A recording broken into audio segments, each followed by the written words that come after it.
into file attachments. I'm probably gonna mute a few people here, for instance, Lucas, because he's making a lot of noises.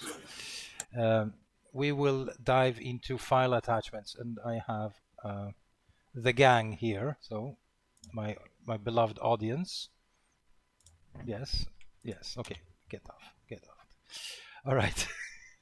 So we will be doing or continuing our work on attaching images to our active record objects, and this time around we will store them in the cloud. And when I say the cloud, what could I possibly mean by that? Anyone? A weather system that moves around the country. That's one way of looking at it. Yes. Okay. Any other bids? Amazon clouds? Amazon could be. Was it remote storage? Remote storage. Yes. Yeah. Yes, we will look into remote storage. Now, there are multiple reasons to why we want to do that.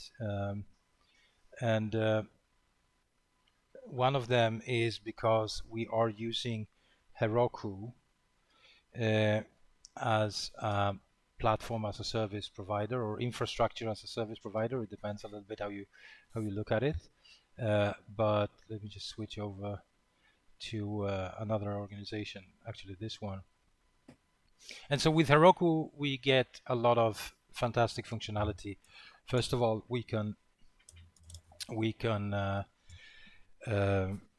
swiftly deploy our applications without having to resort to, configuring your own servers and doing all sort of weird stuff. So that's there's nothing to see there, David. There's nothing to see. I can, so you mean like this? There's really nothing to see there. Ah, yeah, no, it's for future, I thought. Yeah, okay. Thank you. Right. No problems. So we can spin up our servers really quickly. We can scale them really quickly, of course, for money, and we can do a lot of things. But there's one thing that we cannot do, and that is to write to our file system. Once we have deployed our applications, we cannot use the file system for anything but temporary storage that will be purged after a while. And there are reasons for that, of course, reasons that I actually am not informed on, so I can't really tell you why that is, but I can only assume that the good people of Heroku don't want you to use those servers as storage for, I don't know, large files or stolen property or what have you. I don't know, but you can't store things locally in your apps. That's not allowed. So that's one limitation. Another limitation that is also present on Heroku is that you can only use PostgreSQL as your database server. You cannot use MySQL or anything else, right? So there are certain limitations. Out of the box, you can always tweak it and so on. But anyway, now Heroku can be used for many other things, and what you're seeing on screen is a flow that is fairly interesting, because here you have an application that is deployed to 3 different servers based on different branches on GitHub. So when we are working on developing this website, we are pushing things up to an application that is called Website 1. That's the name of the app itself. Develop. That is the first instance of deployment. Once your application has gone through certain manual tests and or things like that you want to do or take a look at your application, then the app is being pushed up to a server that is called staging server. That is basically a mirror of the production server, which is the third and last instance. This is the one that is actually used by our end users. The DNS is pointing to our URL and so on, right? So why do you want to do this? Well, because you want to make sure that your application is working totally, fully, flawlessly before you put it up to production. And why am I mentioning this at this point? Well, you are aware of the fact that we have different environments, right? When we run our tests locally, when we develop, we are in a test environment. When you spin up your local server on your machine, when you develop on your local host, then you are in a environment that is called development, and then finally, when you push it out, you are in a production environment, right? And this is kind of relevant when we talk about file attachments, because the only environment we need to focus on today, in principle, is the production environment. That is the environment that will not allow for local storage. In test environment and also in your development environment, local storage is perfectly fine. I would actually encourage you to use local storage in those environments, because you do not want to push up to a remote server when you do things in development, unless you want to try things out or experiment a little bit, which is exactly what we will be doing today. So today I will actually set up my development environment to use Amazon Web Services. Sorry. Okay. So let's take a look at what we will be using. So let me just sign into my console off screen. There we go. Right. So if we take a look at Amazon Web Services, which is a very famous, no, it's a very big platform or infrastructure as a service provider. They provide shitloads, pardon my French, of services. Really, a lot.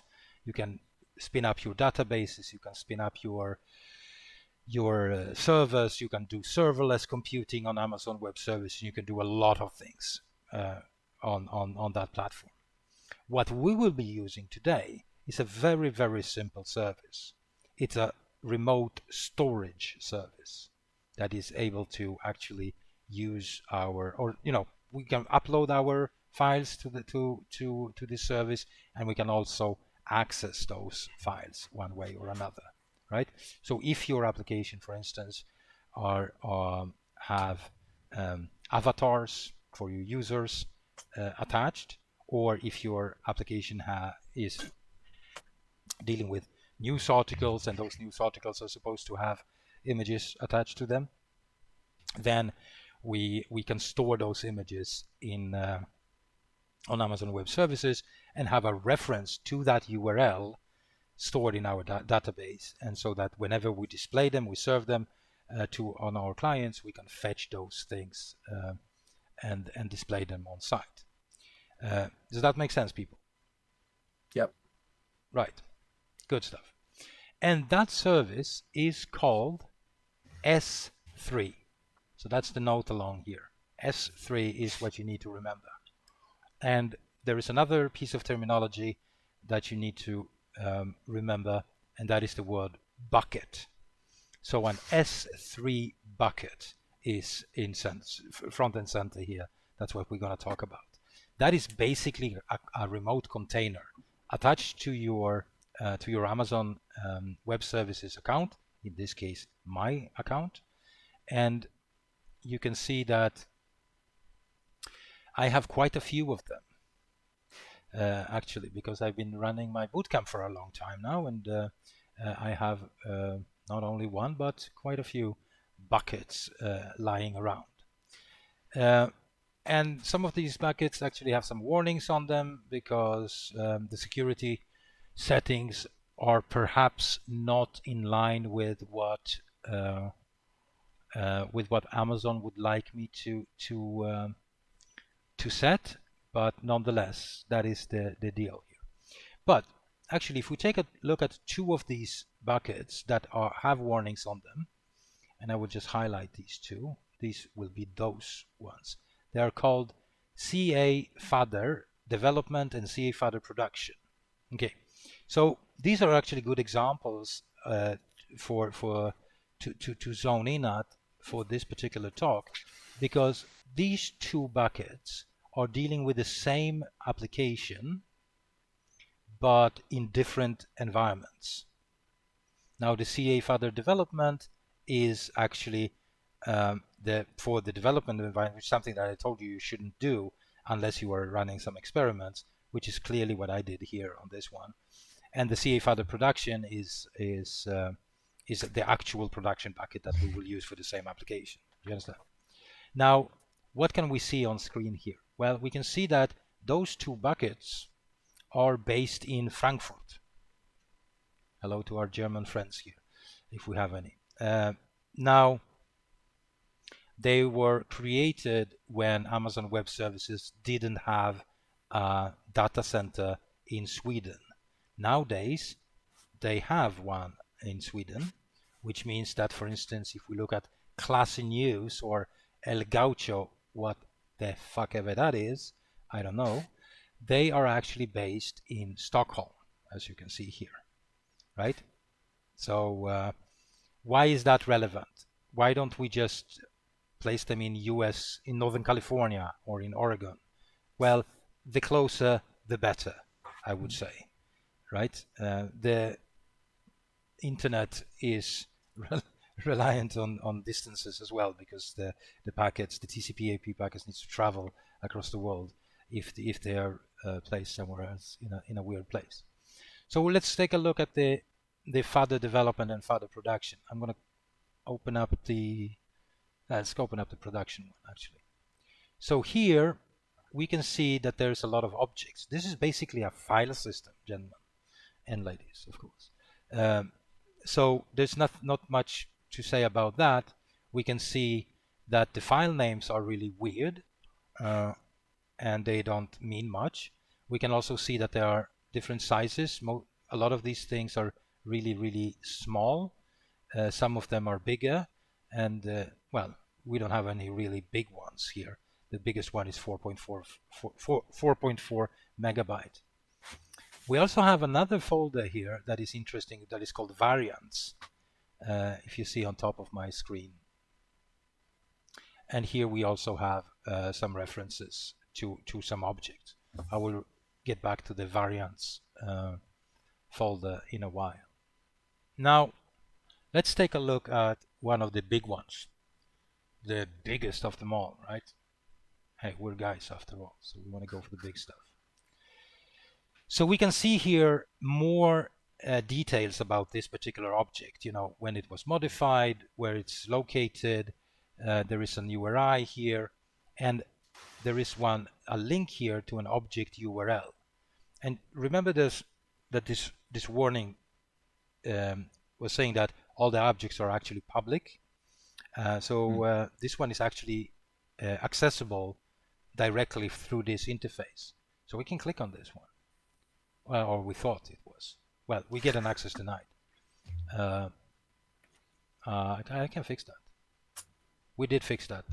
Lucas, you and I were struggling with this recently, weren't we? Object actions. Yes. We can say make public. Let's have a look at this one. Make public.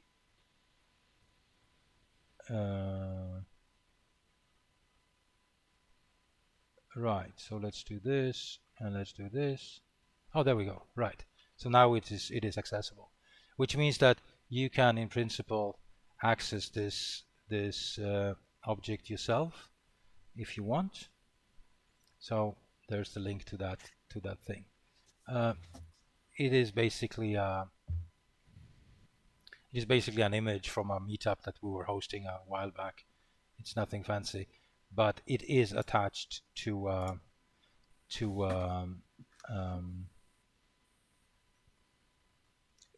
a service somewhere in this particular application.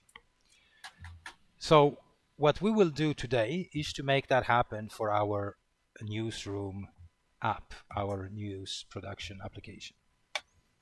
Okay? Yes. All right. So how can we make that happen? First of all, we need to get this this application up and running.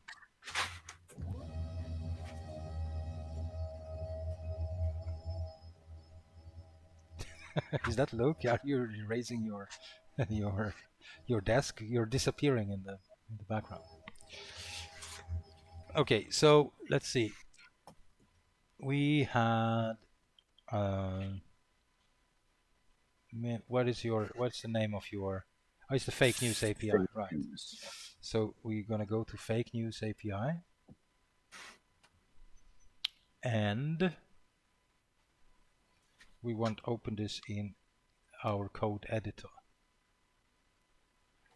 And did you guys did a code along last time, or was that not a code along? It wasn't a code along. It wasn't, no. No, okay. So this setup will be probably fairly straightforward. Just to talk you guys through so you remember what we actually did last time. We did add an association to our model, and that was the article model, and we said simply has one attached image, right? And we wrote a few specs for it. Yeah, sure, go ahead. Yeah. Okay. Jesus, Aaron was feeling a bit sick. Right. So we just said this have attached image, and we scaffolded a few migrations, and we wrote a few tests, one unit test and one request spec that actually attached this image to our instance of a model, of an active record model.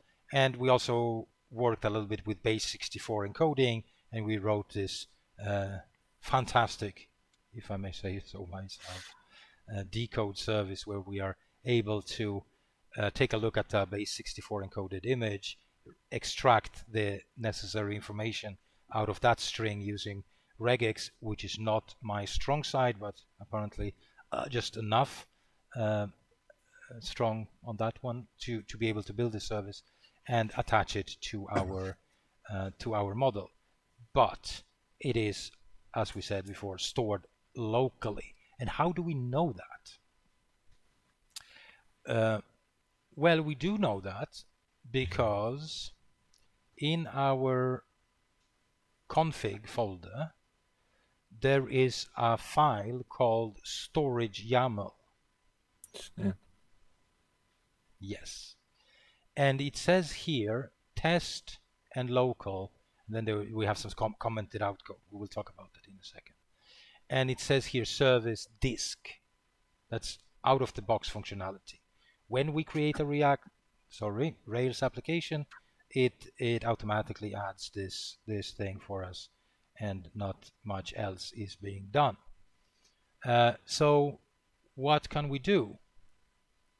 Well, we need to change that to some other part of, to use something else than local storage, and just make use of that. And that is basically the only thing we need to do here. Do you understand? The only thing we need to change in today's session is there's no configuration, no programming, no tests to write, nothing. The only thing we need to focus on is to tell our application that, please, when you're in development mode, because that's what we're going to test out, do not store my images locally, but on Amazon. And should you want to store them anywhere else, that's also possible, because the active storage library, which is the library that we're using to store these, it is prepared already to or configured to store on Google GCS service or Azure storage service and so on, right? So that is something that you can configure. But I don't know anything about those services, never used them, don't care. I want to store on Amazon Web Services. Is that okay? Right. Yep. If you want to figure stuff out about Azure, go ahead and do that. Microsoft is the devil, so it's reincarnated. Not that Amazon is much better, but you have to choose your battles, I guess. Right. So let's see if we can make that happen. Right. Any questions about all of this, by the way, so far?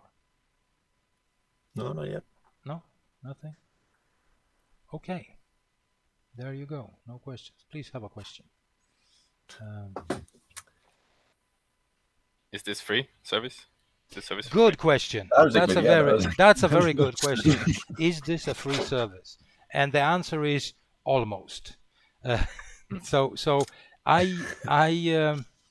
we usually pay Amazon Web Services a few dollars a month nowadays because we use quite a lot of storage, not lots, but you pay as you go, right? So the beauty of these kind of solutions is that there are very few upfront fees.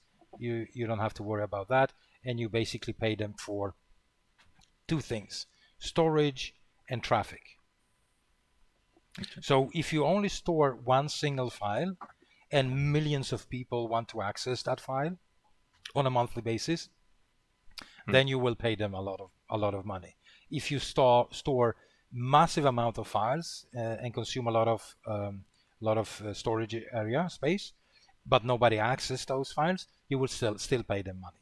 If you store a lot and a lot of people want to access them, then you will pay them shitloads of money. I think that pretty much covers it all. Good quantities. I think shitloads, bucket loads. It's yeah, exactly. And you have buckets. And yeah. You see, that's the thingy. Right. So let's see if we can configure. I need to figure out one way because I totally forgot about this. Lucas probably knows how we access secure credentials in Rails. It's the editor thing, right? Yeah. Wait. And I forgot. I totally forgot how to do that. Right. Encrypted credentials. There we go. Right. So we want to run that. We want to do git status first of all. All right. All good. And I want to say editor equals. Do you want the master key? Or do you make a new credential file? Oh, I need the master key. Yes, please. Thank you. I just realized. Yeah, thank you. Now you saved me from an embarrassing moment. Thank you very much. That was just remember. There it is. Everybody, I guess. Right. I'm gonna take this off screen so nobody can misuse that. Right. So I'm gonna say master.key, and I'm gonna just do this, and I'm gonna close this so nobody sees that. Yeah, there we go. We're back. We're back on track. Okay, so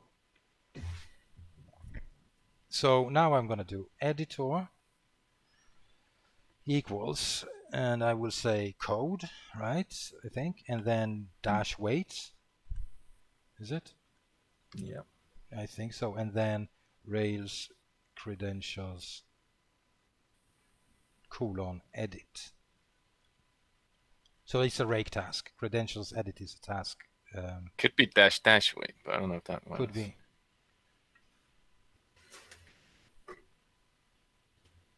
Yeah, because I misspelled credentials, so I can do dash actually. I just wanted to see if you were with me. All right. Right, there we go. Right. Now, when we do this, we can see that these people already kind of knew that we will be using these things, so they already prepared these settings for us. They are commented out. Shift Command 7 on a Mac. I don't know how you do it on your computers. And here you want to add the access key and secret access key to your AWS account. And I will not share that with the outside world, because I've done it a few times already, and I shared this story with everyone who cares to listen. So let's not do that again. So I'm going to take this off screen again, and with the help of my entrusted Lucas, I will input this because I don't remember those settings at all. So I will take that. Yeah. So Arun is feeling sick. Oh God. Hope you get better. So, brother, take care. Yeah. Right, there we go. Right, and so what I will do now off screen is just to close this file, save and close this file, and you can see on my terminal that we have some action, and the application tells me that a new file was encrypted and saved. And so now we have a new file in our config folder that is called credentials YAML.enc. That means that it's encrypted and we can't open it now anymore. Do you understand? Now, that's good because that keeps our secrets secret. Right. Okay, what else? So now we have those things. And then we need to tell our service that in our Amazon settings on our storage YAML, we want to uncomment this like this. And here we just want to say, what do they say? Amazon service S3, that's correct. Access key ID is Rails application credentials dig. You dig it? I don't know. AVS access key ID, and then secret access key. It will look into this AWS secret access key, which is exactly what I just created for myself. I will just double check this off screen so I don't make a fool of myself if I gave them other names or something. I don't think I did. No, actually, yeah, I did the right thing here. Right.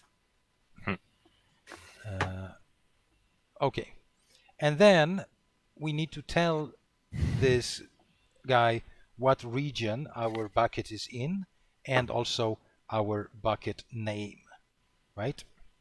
So let's create that bucket, and I will create this bucket now, use it in my in my demo, but I will also give you those bucket names so you can use them with my credentials. Lucas have my credentials already, so you know, you don't even have to ask me for it. So let's go over to our Amazon Web Services account again, to the S3 thingy, and we can choose create bucket.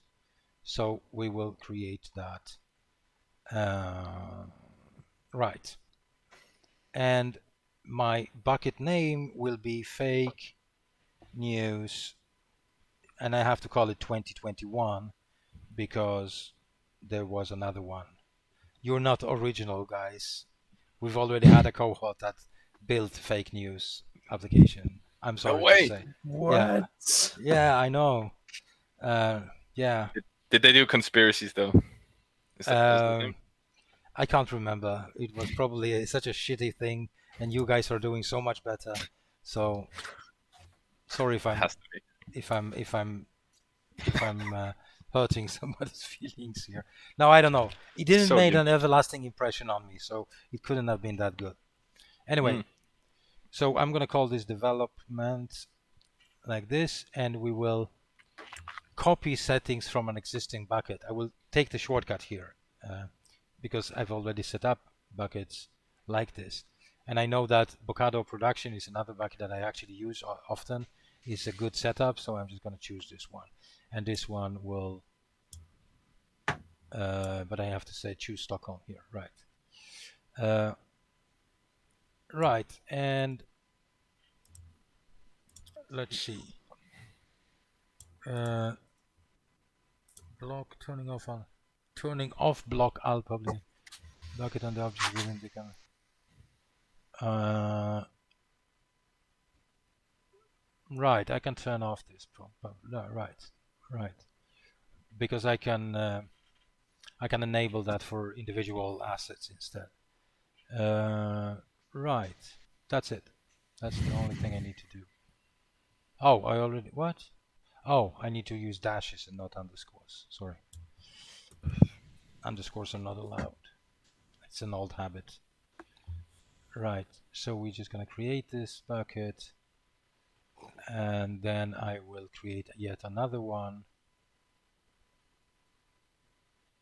Fake news 2021 development, and I can create another one and just do fake news 2021 production.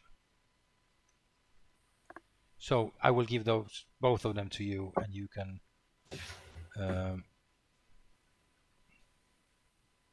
you see fake news development, we already had that. That's an old one. You see that? We're gonna choose this one. Damn. I know, I wasn't lying to you.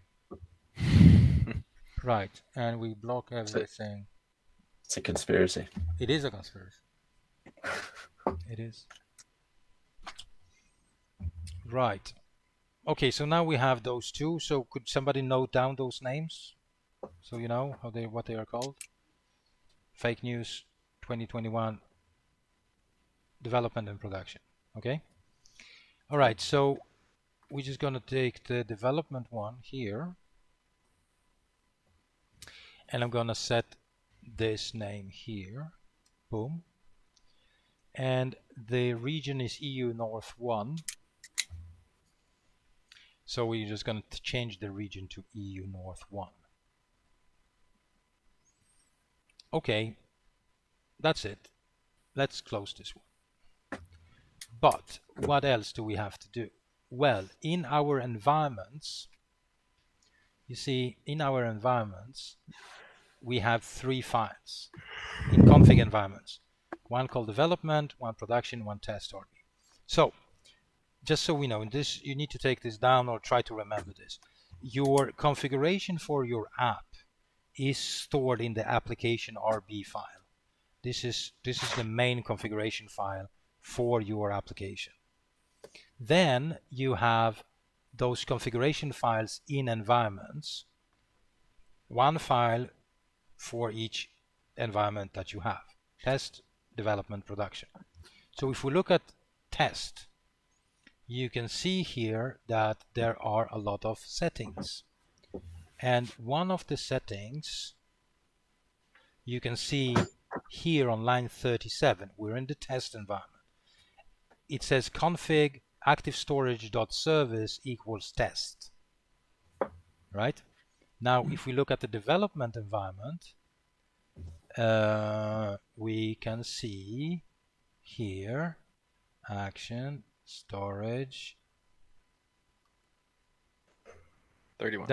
There it is, 31. It says local, right? And then we have the production, and it says probably also local. Yes. Okay, these are the ones that we need to change. So what I'm going to do, I don't care about the production environment at this point. I just care about the development environment. I'm going to just change this to Amazon. Okay. Okay. That's it. And that's it, folks. We can leave this for now because we're done. But as a courtesy and for the purpose of a demo, I will actually demonstrate this, and that's when the shit hits the fan. Usually, right? It's always when you demo things. But in terms of configuration, this is it. You don't have to do much else. You understand? Which is a slight different approach than, you know, when me and Lucas were fighting an uphill battle to actually do this in React Native. Do you remember this? It wasn't that easy. It wasn't really hard now when we learned about it, but it wasn't this straightforward. Right. So how can we demonstrate this? We can't demonstrate it by running the test thingy, because our test environment is not using that, right? we could in principle enable it for the test environment, but we want to do this locally. So what we can do is to spin up our Rails console. So we do Rails console. And the good thing with Rails console is that we have factory bot available for us. Do you understand? So if I just do factory bot, this is not returning an error. So I have that. That's great. So if I now say article equals factory bot dot create and just an article, because we did set up the factory for an article last time, right? Didn't we? We did. So if I now just say article, actually I don't want to create, I'm just going to say build. Then you have to save it. Now, and we got an error. We have a missing service adapter for S3. Interesting. So we have active service configurator, right? So I'm, obviously fucked up, but we will fix this. But this is a good. Oh, I know.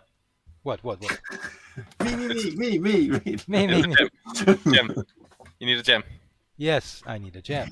And what gem would that be? S3. I know what gem it is. Okay.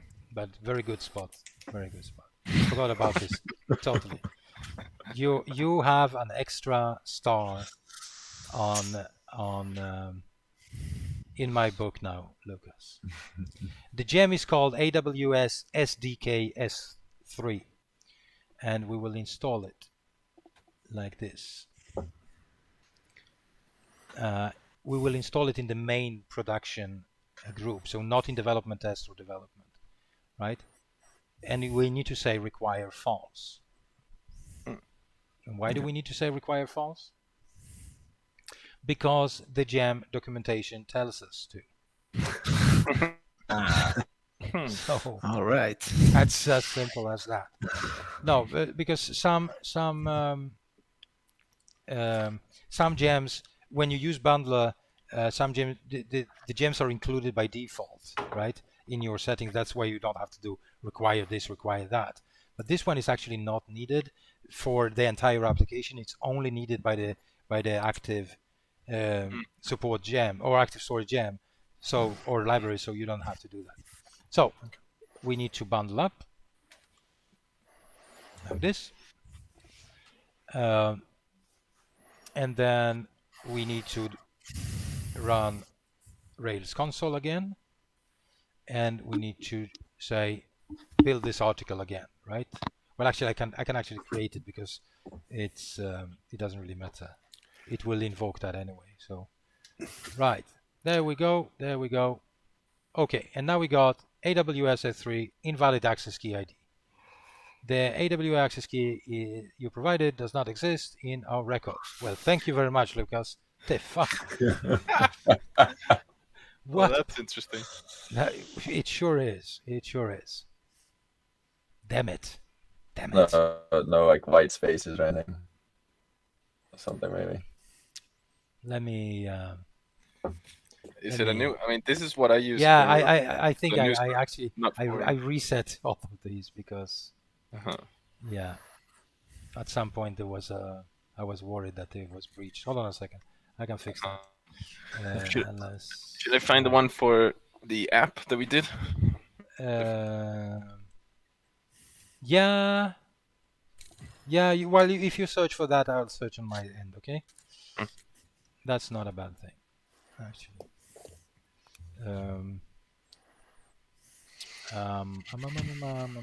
Let's say editor equals code wait Rails credentials edit. Really? Oh, yeah, it's different. do you have it? Well, I have something. Key. Let me just... and secrets.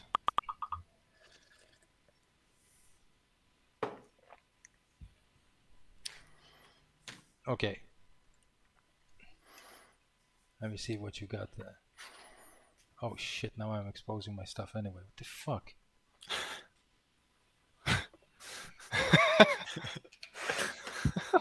Get out of there. No one saw that. And let's see, what did you send to me now? Yeah, the GN4 at the end. Oh, yeah. Oh, okay. Now I know. Okay. So let's get the hell out of Dodge. Let's see if we can. I need to take this off screen. Please be off screen. Yes, you are. Okay, good. So let's see if we can just change those. Right. Yeah, I remember I regenerated those recently. So these should be okay, but you never know.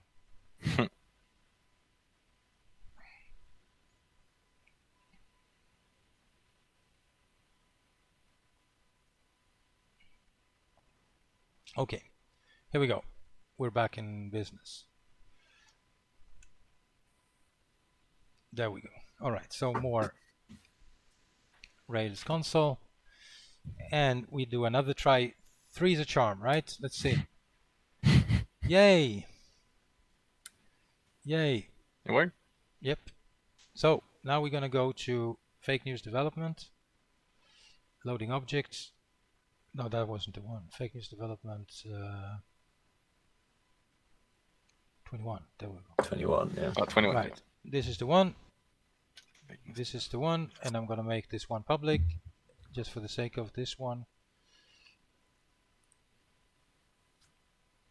Oh gosh. Insufficient permissions.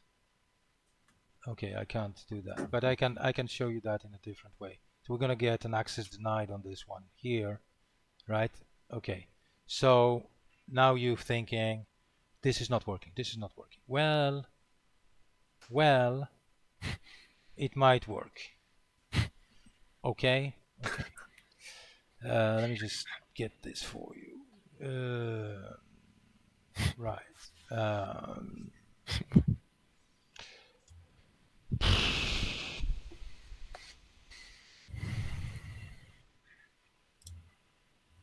Let me just get this for you.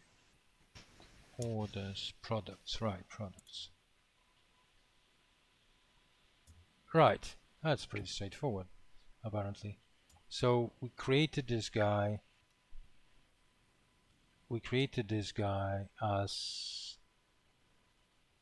where is this?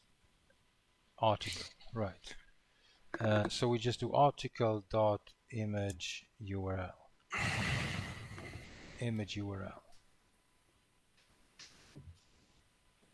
Article image. Hold on a second. I will get this for you. Models. Right.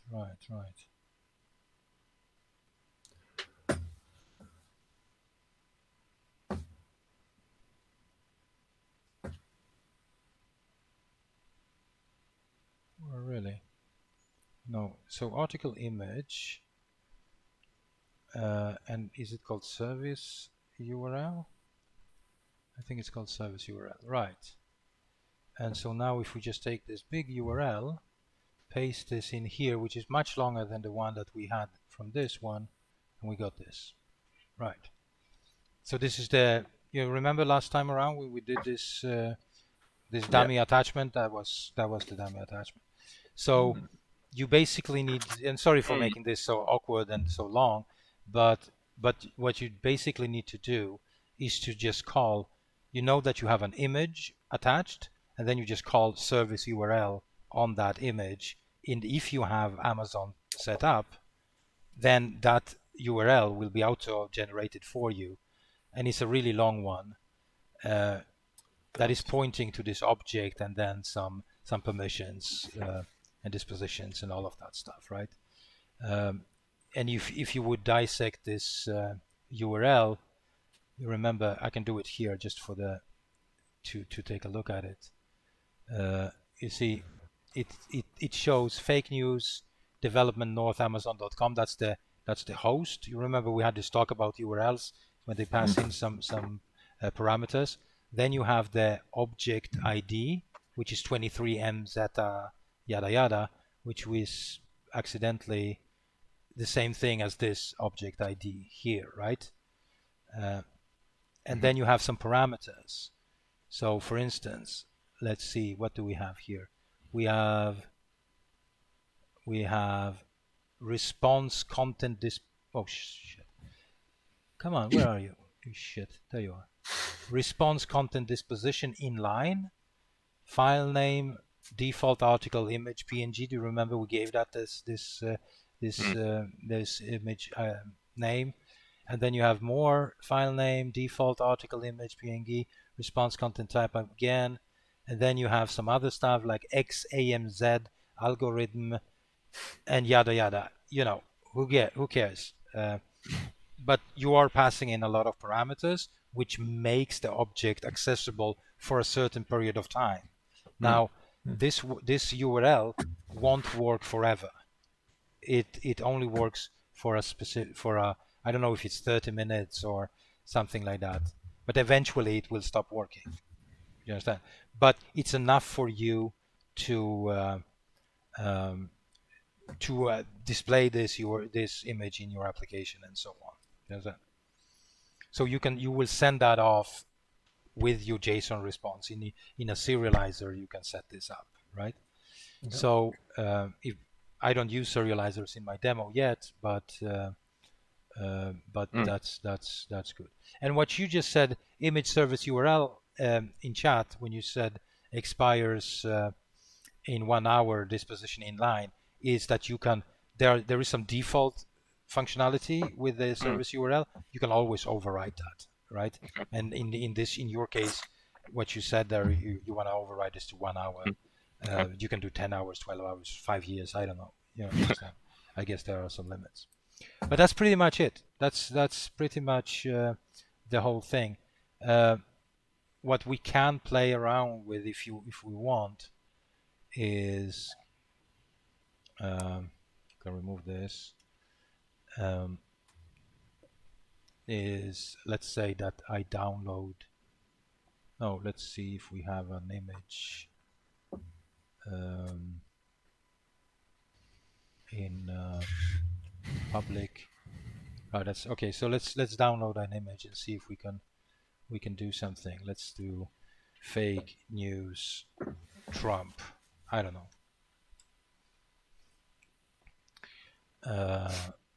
Right, it's gonna be this one. So we're gonna save this image, and we want to save this one in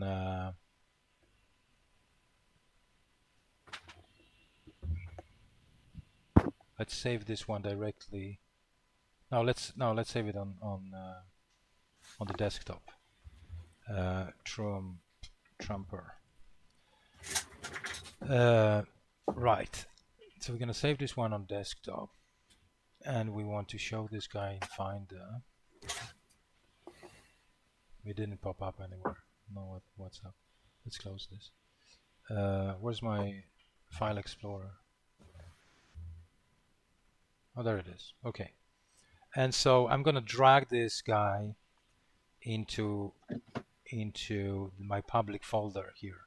I don't, I can place it anywhere, but I'm gonna put it in public. Okay, so in my Rails console, I can say something like, let's see if we have any. I don't have any articles, right? Article last. Oh, I have a flat Earth thing. Yes, because I just created one. Forgot. So let's see if I can do file equals file dot open, and it's going to be Rails root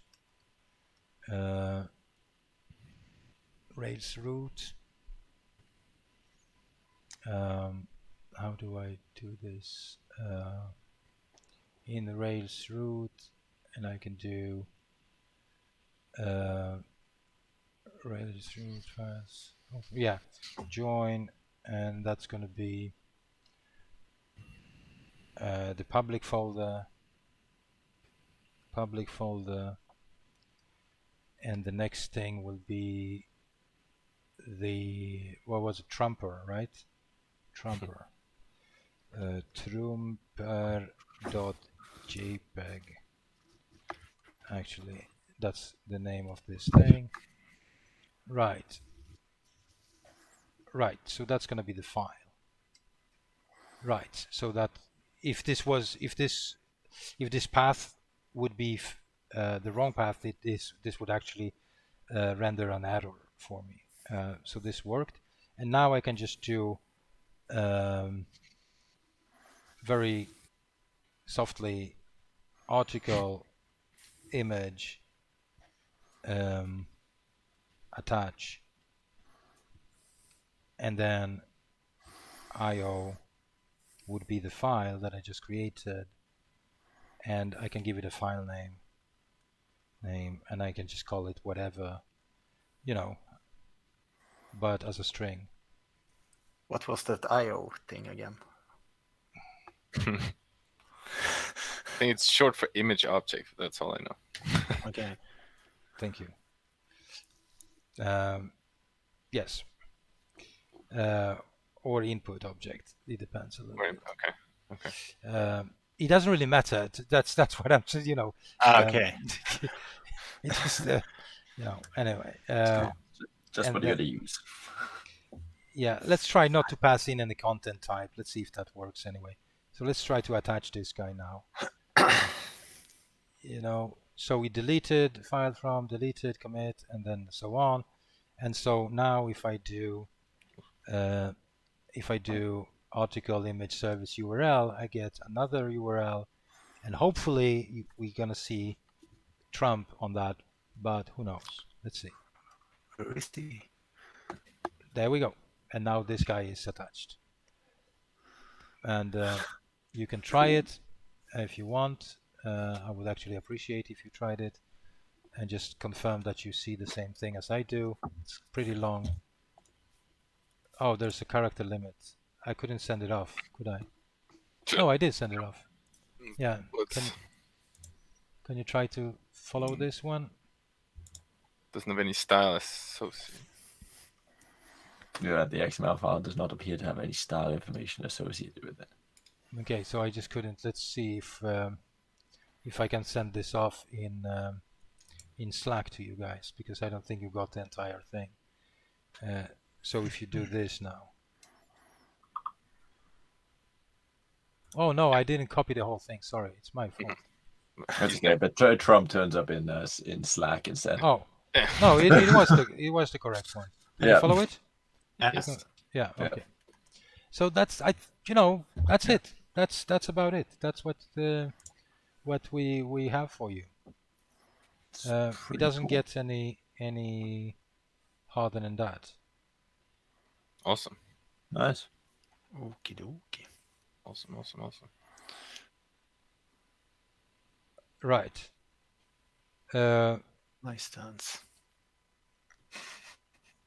You've seen the meme video of that, right? Yeah. Redoing this. Right. So, are we good? Yeah. Yeah, I think so. I think put it into I practice. think so. Yeah.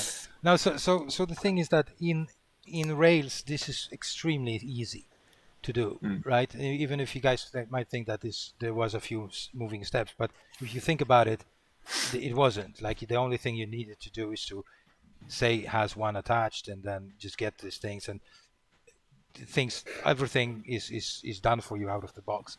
In many other, let's remove Trump from there. I don't want to see that. In many other frameworks or development environments, this would be totally different, but the cloud storage services are made available to us and wrapped in packages node packages, gems for Ruby and Rails, and so on. So you can access this this functionality from any application, whether it's Ruby one or JavaScript one or what have you. And as I implied earlier, me and Lucas did that.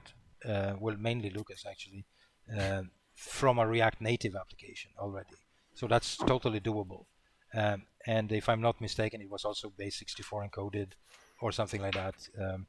So it was a more painful process, but it was still a good process for us, you know. So yeah, so that's agree. that's it. That's what I had for you. You know, it's not much else to it, but you know, just setting this up and then at some point switching to not store this locally, but rather store it on Amazon Web Services. And those credentials that we now know are working will be made available to you guys by Lucas, because he is the gatekeeper. They need to be stored as secure credentials and encrypted in your Rails application. And those credentials are the key to actually being able to upload things, right? And then accessing that is pretty straightforward. Right. Awesome. All right. That's what I had for you, people. Thank you. I truly appreciate your company, you know. And if there's nothing else, I will end this stream and this meeting. And so just wish you to happy coding and, you know, all that usual stuff. Okay? Yes. Awesome. Yeah. Awesome. His books. Right. Stay cool, boys. Take it easy. Well, And my Don't we? Yeah. Yeah. So we were asking, like, if you have maybe time, so we can like do the Okay. presentation. Can I finish this one first? Yeah. Thank you very much. Thank you very much, people on stream. These guys won't let me stretch my legs. Be safe. Be cool. I have to work. No. I know. Take it easy. Cheers.